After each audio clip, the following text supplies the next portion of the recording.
Well, hello YouTube, it's me, Fortmaster, and welcome back to another Theorizer reaction. So, this came out just a couple of days ago, and, yeah, this is Garfield Quarantine Theory. Yeah, so what's that supposed to mean? I mean, honestly, only thing I can really think of is the fact that, like, the thumbnail of the video has the live-action Garfield.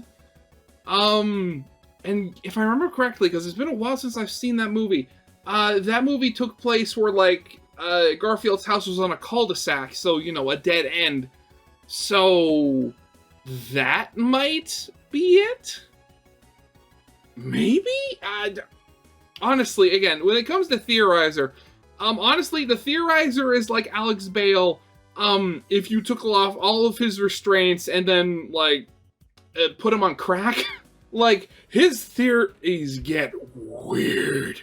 Like, really weird. And a lot of the times, also very dark. So, Quarantine, the thumbnail had, like, well, actually, let me pull up the front of the video. It's like, weird red hooded people. Is that just, like, clickbait? Or does this have actually something to do with the theory? I don't know. We're going to have to see.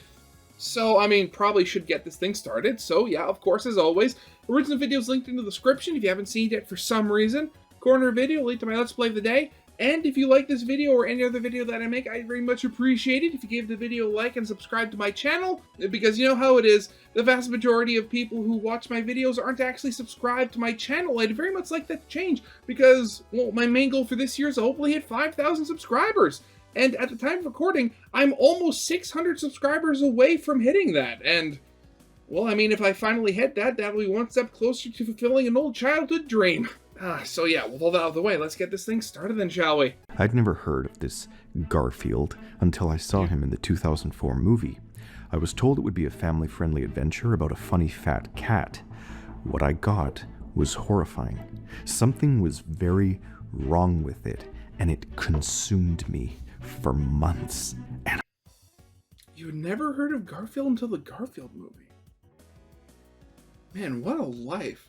I mean, granted, like, I think I had heard of Garfield at a pretty young age, like, but granted, being born in 1995, there wasn't that many things about Garfield when I was a little kid. It was mostly just, you know, the cartoon and Halloween specials whenever they showed up. And, you know, there was more than a couple of times where, you know, I'd go over to a grandparent's house, they'd have the newspaper, and while my parents were talking with them, I'd look through the comic strips of the newspaper, and hey, there you go, there'd be Garfield. So the fact that you've never heard of them, of Garfield, like, at all, like, you hadn't seen any of the old Christmas specials, none of the old, like, Halloween specials, like, at all? Wow, okay. I mean, I'd say that you only have, like, public access television, but I have to wonder, like, did Garfield not appear on those as well? I don't know. I loved it. That was 17 years ago. The internet has started catching on to this. Garfield is apparently not a real cat. Oh, God. But there's something even worse about this film specifically, and it is iPatch12, what did you do? Every character in these films is lying to the audience about something, and I finally figured out exactly what it is.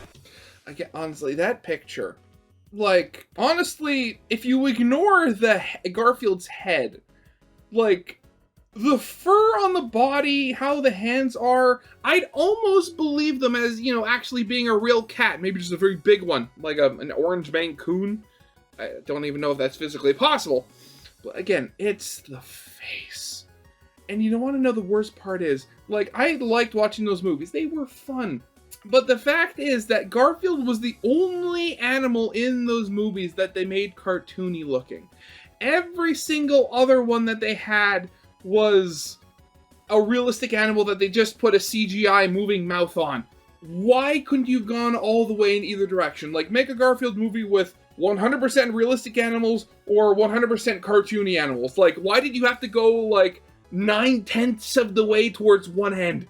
Like, that makes the uncanny valley of the whole thing so much worse. Ruined my life, I grew really. up watching the live-action movies, but I didn't know it would come to this. See, this thing has dominated my life for the past year. Garfield is, of course, one of the most famous characters ever created. The world loved and laughed at his newspaper comics from the 1980s. He's a fat, orange, judgmental cat. Or so they say. His owner is John, a goofy man who has a crush on Liz the vet. They also have a dumb dog named Odie. Garfield's favorite food is lasagna. He hates Mondays, and people relate to him. But in 2004, they made him into this live-action movie where all of the actors and animals were real, except Garfield, who's this fur blob that's animated very expressively and voiced by Bill Murray. Okay, so I'm going to ask a question. Quite literally, that little rant I just went on a little while ago about Garfield being the only, 100% animated cat in this movie. Is that literally the entire thesis of this, or the entire base point of this theory?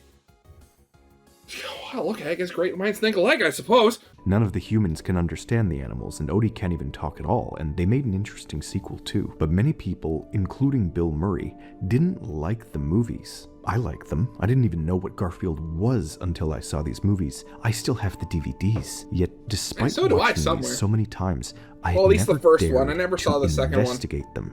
Not in 10 years of doing this. It was out of fear. Because they say something big is hiding here. In the first movie, John adopts Odie and Garfield has to get along with him, but when Odie... I like how out of all things, FNAF was the thing that was in second, and it was second to Garfield. Oh, God, okay. Wins a dog show, a crazy TV host kidnaps him, and Garfield must save the day.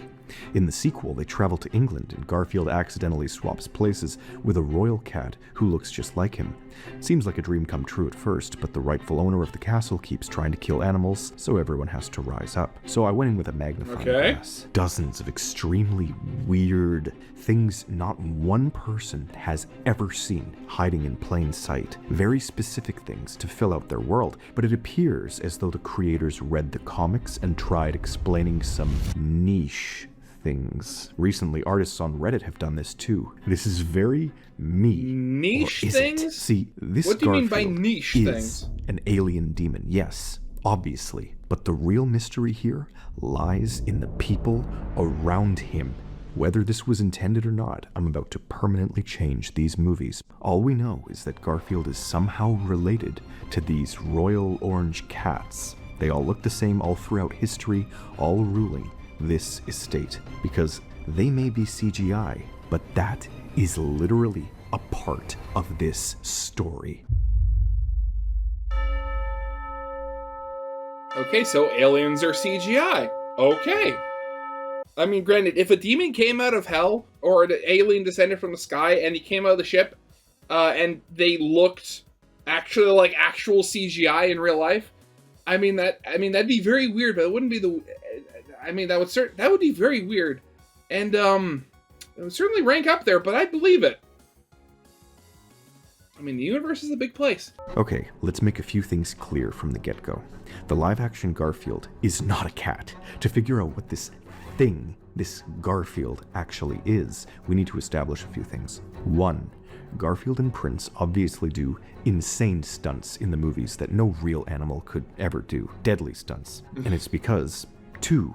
It's CGI, a computer-generated animation, a cartoon in the real world. These two are the only animations because of how important they are. The expressive faces, the human movements, teleporting around, eating impossible amounts of food. Obviously, it's because they're cartoons. But it's interesting because this seems to be a big story point. Look closely.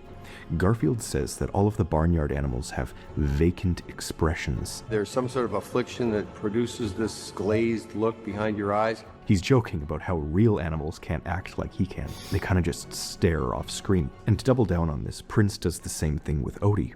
You there, with the wise and thoughtful look. Hello?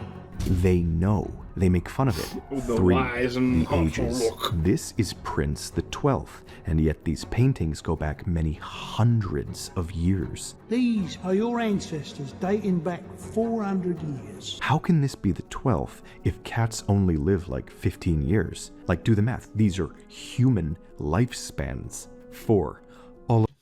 I mean, admittedly, a way you could get around that is there actually are more than 12 cats. It's just he's the 12th one named Prince. I mean, you just have to look at, the French royal family tree, and like, how many Louis were there? There were 16 of the damn guys. But there were other kings named things other than Louis, so there might have been a couple of other cats throughout the family tree named something other than Prince. It's just Prince became the most popular one, so they kept naming cats Prince most of the time for the, the prestige. All of them are exactly the same. There's no variance in the animation between any of them, between Prince, Garfield, the ancestors. They mimic each other's movements, lives, and even thoughts. We have 2 plans. Again, they talk about this openly. So, to break it down, they're not really cats, more like monstrous, ageless, unnatural CGI creatures that have human lifespans. So naturally, you'd have to ask, where did these things even come from? Would they be born? Or, what would be the case in this situation? We don't know much, but the first movie opens with John's photograph of Garfield as a baby, with his siblings waiting to be adopted. And one of these things is not like the other. This is obviously on purpose. Again, they're pointing out how he looks nothing like other cats. But really think, these are not his siblings. He's like a big red beacon saying, pick me. How would he even get here? Does he even have parents? He jokes about it a couple times. Gosh, you sound like my mother. Mom! Dad! Mom! And see, he knows he belongs here. We know so little, but he's so weird, and everyone knows. Even the solicitors mention that. I like that. It's like Garfield is so weird. Yeah, that's to the point that it's literally one of the plot points. Wait a second. Hold on. If they look this weird, why isn't there more surprise? Why are people so calm about seeing this? And people, they can react. Look at how they treat Odie's dance, but nobody reacts to Garfield. This thing? What the hell not? Not John, nor the vets, nor the kennels say anything. The kennels? Unless they do know. Chain of conspiracy. Oh god, here we go. We're starting to go in deep. So, Garfield isn't a cat, but I think all of the humans know this, and they don't want to talk about it. You'll see. Let's go on a journey, start to finish. England to Garfield. We have to start this story by uncovering the secrets of the castle where everything begins. Look at this. Why would they have a dungeon? To lock up troublemakers? Okay, but now what? Yeah, I mean, it's a castle. I mean, granted, I doubt the real life inspiration for that castle does, but I mean, I wouldn't be surprised. I've never owned or been inside an actual castle before. Why does it have a Or I guess palace would cat-sized be more escape accurate. contraption? Well, they probably built it this way in case they got stuck in there with their cats, right? They were very attached. Maybe they were scared of being invaded and locked up during a battle, so this allows their cats to slip free as a backup plan. But what kind of insane see that, situation would actually call for that? What kind of invader would lock them in there with their cats? I thought this would be a dead end. But then I saw this scene of Garfield wearing their cat-sized armor with a cat-sized sword. So there's a violent history with cats fighting off enemies too? Maybe? Also, then, there is the whole thing of, the rich and the aristocracy being very wasteful. And, they could have just made it was like, hey, yes, please, I'd like a suit of armor made for my cats, if you would, good sir. That sort of deal. And now pass me another sherry. This whole castle is built with these cats in mind. Playhouses, dumbwaiters, barnyard paintings. It's all about the cats. That's why Prince was next in line instead of the owner's nephew. She was obsessed with him. She knows, but What about her associates? Lord Dargis absolutely hates animals because his aunt loved them more than she loved him. This drives him crazy when he uncovers their conspiracy. Good Lord! It's a conspiracy! But notice this, when Prince counts to 100 during their fake game of hide and seek, Dargis throws him into the river. 96, 97. Here I come. Exactly on the last second, as if he can hear him counting. And the other associate, Smithy the butler, what does he know? Well, he believes the whole Garfield cat mix-up without any evidence. He even brings the police, he's so certain. The butlers line up on cue, they can order Garfield's plasma TV. Garfield can really communicate with them. So then I had a truly crazy idea. I tried studying the villain from the first movie, Happy Chapman. He's a TV host, jealous of his famous brother, but he's American. He should be totally unrelated to the Carlisle Castle. So I investigated his office. And royalty references aside, what's actually weird is the fact that he works with the US government and has a presidential seal on his door. Okay, now that is very weird. I'd almost believe that might have been just a mistake because they were reusing a set from something. But presidential seal on... That is weird. His mission was to deliver pet content to all of America through the news. So it makes sense, I guess, if it's a national priority. But this really cranks up his importance to the presidential level. And then I remembered his animal sidekick, the one he said was stuck with him, was none other than a trained British performer named Sir Roland. My name isn't really persnickety. It's Sir Roland. I was trained in the classical theatre, you know. Who was openly surveilling Garfield, like the knight he is. Okay, so there are big connections here, big similarities. If it's possible that they all know about each other, then what exactly would be going on here? What do the people know? If they know these cats are CGI, why are they hiding it? God, the puppet! Let me introduce you to Petco, Happy Chapman's pet food company. This organization has held a local dog show for 18 years with judges like Liz. John goes to their show in the first movie. He brings Odie just to watch. Garfield sneaks along too to cause mayhem. But during the show, Odie jumps up on the stage and amazes everyone with his funny dance. Despite this, nobody cares about the hyper-emoting CGI blob that's destroying everything backstage. Just look at how fake this is. Look at him. It's like they're acting overly normal on purpose. So am I saying that Petco is setting up elaborate acts on purpose? Probably. Yes. Look at their cat food. Isn't it a little weird that they put a map drawing game on the back of their boxes? Like, this is something companies do to cereal boxes for kids to play during breakfast, not cats.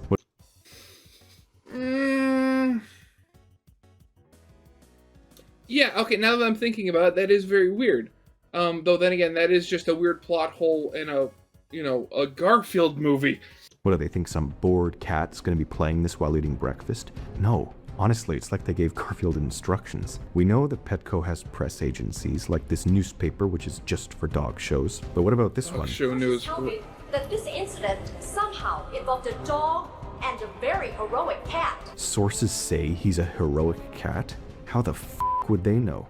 Even John himself thought that Happy Chapman had kidnapped both of his pets. So how the f*** do these people know that Garfield saved Odie? Like, I don't know who they are or how controlling they are, but the fact that they have news access and even John's TV channels change scenes and air 24/7 dog shows to Garfield is a little weird. I did also remember that the Black Eyed Peas made this song for the movie. Garfield trained Odie on it because of how much it played on their TV. And of all emergency songs to play at their dog show, they chose this one. Why this one song? Unless they knew. In time, you will agree. But I think the entire dog show was a staged event to lure Garfield into the open so Petco could destroy him. I mean, granted, just destroy again the orange blob. Yeah, I could definitely get behind that. Though, why? Again, we haven't actually gotten to the conspiracy of why everybody just treats Garfield as a normal cat, even though he is very clearly not a normal cat. So overall, they're not cats, And the royalty knows, so Dargis knows, meaning Happy Chapman knows, so all of Petco knows, which brings me to their other judges. The woman herself, Liz Wilson. When John takes Garfield to see Liz, look at what she says. Let's get Garfield in for a step. I want to talk to you in private. What was that? I want to talk to you in private. So, you're admitting that this cat can understand everything you're talking about? Okay, now tell me how this low-level American vet can replace Jane Goodall. Guess who's going to be speaking at this year's fundraiser for the Royal Animal Conservancy? Jane Goodall dropped out at the last minute because she's nursing a sick chimp, and they asked me. Why does she get to replace Jane Goodall? That's a famous, esteemed animal rights advocate. Who are you? The only famous... Right, yeah, it is again a weird, like, how is she on the same level as Jane Goodall, and what has she done to be on that level? You had. Is it because she's like constantly like on Garfield surveillance? Climax and holds herself hostage, serpentine temptress. But it makes sense if she's with Petco. Look at how much the vets pamper Garfield, soothing him, pleasing him, and lo and behold, who's framed in Liz's office? Happy Chapman. And so we finally reach the man himself, John Arbuckle.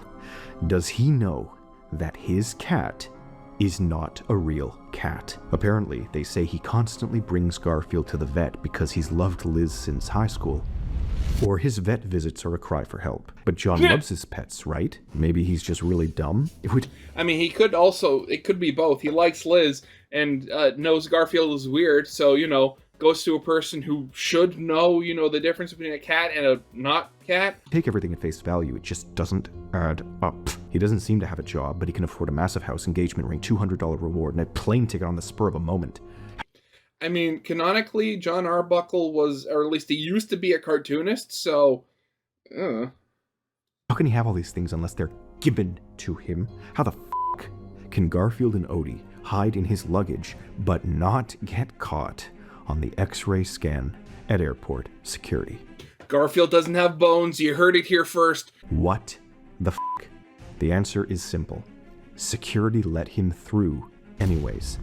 John isn't a part of whatever conspiracy? lie this is. He's just obsessed with his cat like Lady Eleanor was. He can't bring himself to leave him. Look at how fast the kennel tries to get rid of John after he leaves Garfield with them. It's like his whole life is being quarantined by federal law. There's a 0 probability chance that John, Garfield, Prince, and Smithy all appear on the exact same street in England at the exact same time. And yet, it happens. Normally I'd call these all plot holes, but the crazy part is they give enough clues to make sense. It just changes the whole thing. It tells a twisted narrative in which Garfield was sent to John by the British, also they could get closer to Petco using his girlfriend. Upon learning this, Petco strikes back with the US government, quarantining John's life and trying to save him from captivity.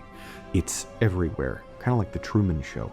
Garfield's presence consumes him, and yes, Petco knows that animals can hear them. Look at this dog catcher. He tells the cats, All right, line it up, paws on the white line, tails in the air. and they listen. You ever had a cat? No cat would ever listen like this to their owner. And Well, I mean, you say that. I'm told, and granted, I've never met her, but on my dad's side, apparently my great-grandmother, she was a large, Scottish woman, apparently she could whistle and summon the cats back home. So, it's hard. It's not impossible. And even a stranger who captured them, forget it. This brings us to the ace up their sleeve, Odie. Liz gave John this particular dog, this dumb dog that can't talk, because boring old Odie takes attention away from the supernatural Garfield. This is a silent, sacrificial lamb playing dumb. Throughout the film, he gives John a pamphlet, tells him to take a right turn, and John listens. He knows things. He's a decoy, a victim sacrifice thrown to John so that Garfield would be coerced to leave the neighborhood because Happy Chapman needed a way to kill him. That's the true purpose of the shock collar.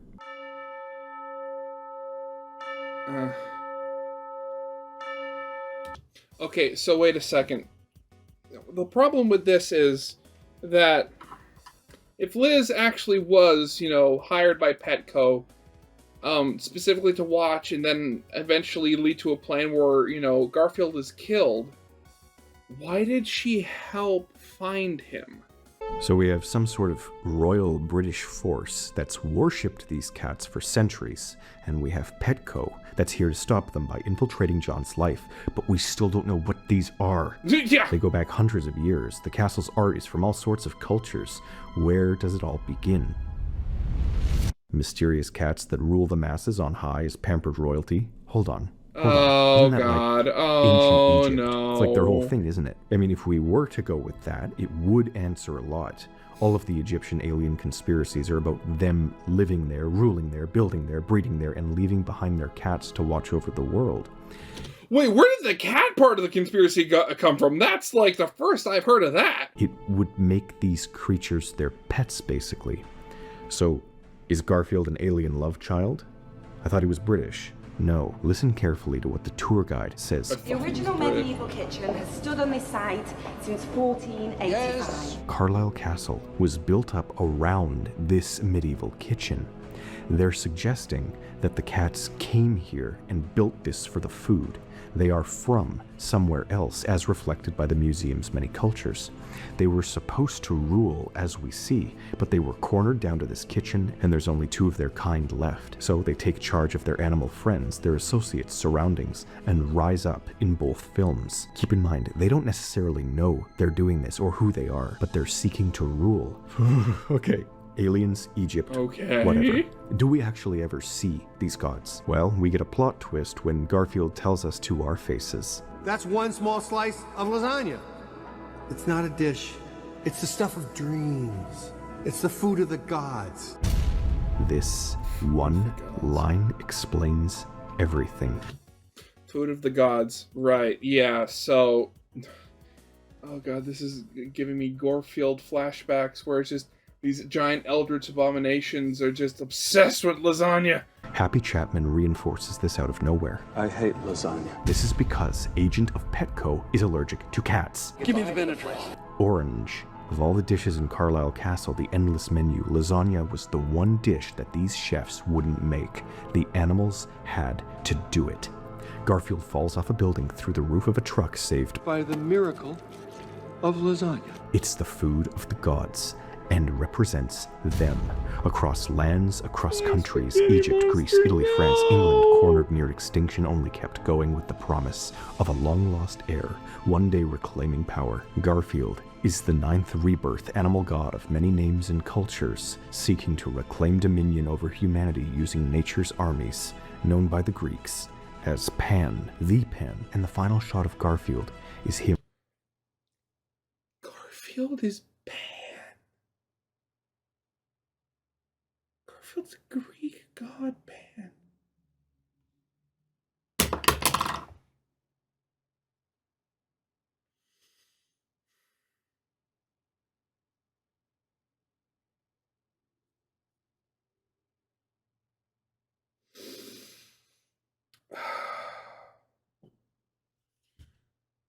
Okay.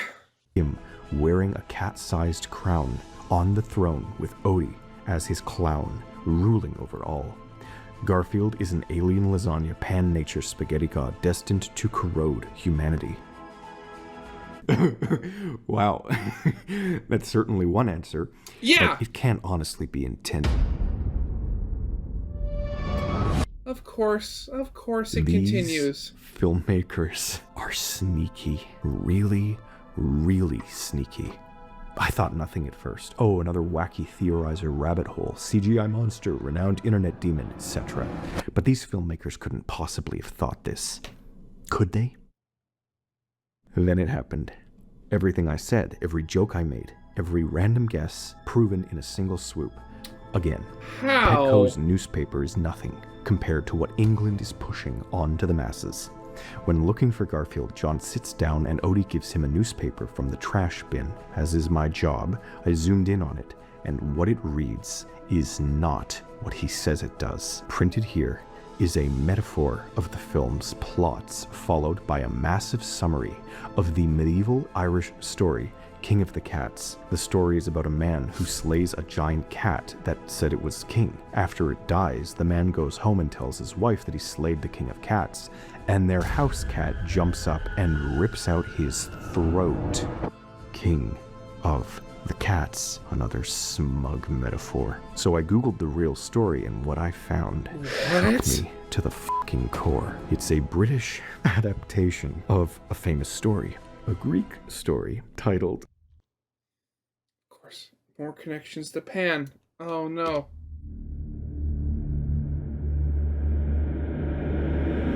The death. I was spitballing. It was supposed to be an epic conclusion to my biggest reach, but here it is. Why do all my jokes come true? Why do all my assumptions come true? Every time I try to make a theory and make it sound crazy, it wraps back around the planet to rip my skin off. Why me? Am I being screwed by some errant hellion of fate? Why? I suppose it's no big deal. I'm used to this. This is just a newspaper, right? It can't possibly mean that Garfield is some lasagna alien from Egypt who tortures John and has British cults out to destroy him.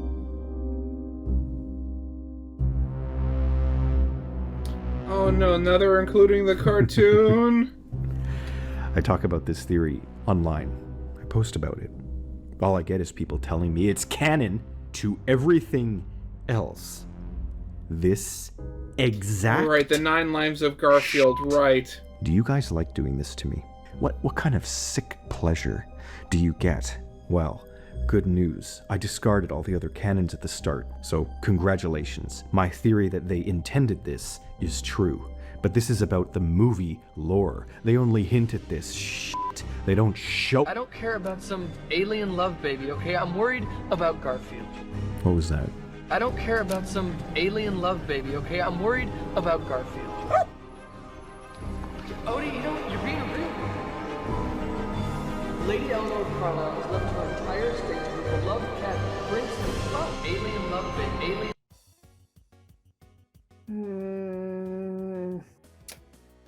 You know, I've been thinking this for a good portion of the review, and again, I've said before that, like, Theorizer is essentially if you took Alex Bale, pulled off all their restraints, and gave him drugs.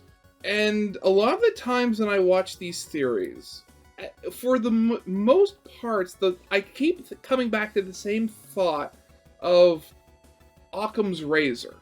Like, it's all fun and good just to have, like, one of these theories that just goes completely off the rails and stuff like that. But at the end of the day, unless you get actual proof, you know, keep it simple, stupid, essentially. But then you have Theorizer here going against the grain, having these stupidly crazy theories that then work their way all the way around while still being crazy, still making complete sense for the most part. And again, but then again, you get weird things here. This is so weird. I'm having trouble actually, like, putting it into words. Like, I'm having trouble really contemplating or just comprehending this entire video. Alien is not alien. Garfield is an alien love child descendant from the dead ancient Greek god of Pan, fueled by lasagna.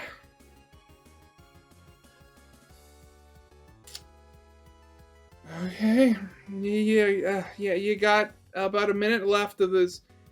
You got about 30 seconds left of this video, Theorizer. Where are you going with this? Is Garfield an alien love child? Is Garfield an alien love child? Is Garfield an alien love child? It wasn't the British that sent him to his destiny. It was the stars.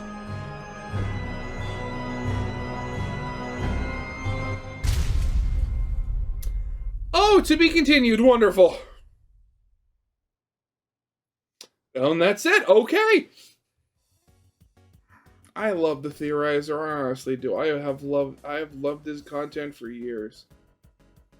It's times like this that I honestly worry for his state of mind. And the fact that we could potentially be getting a second part of this.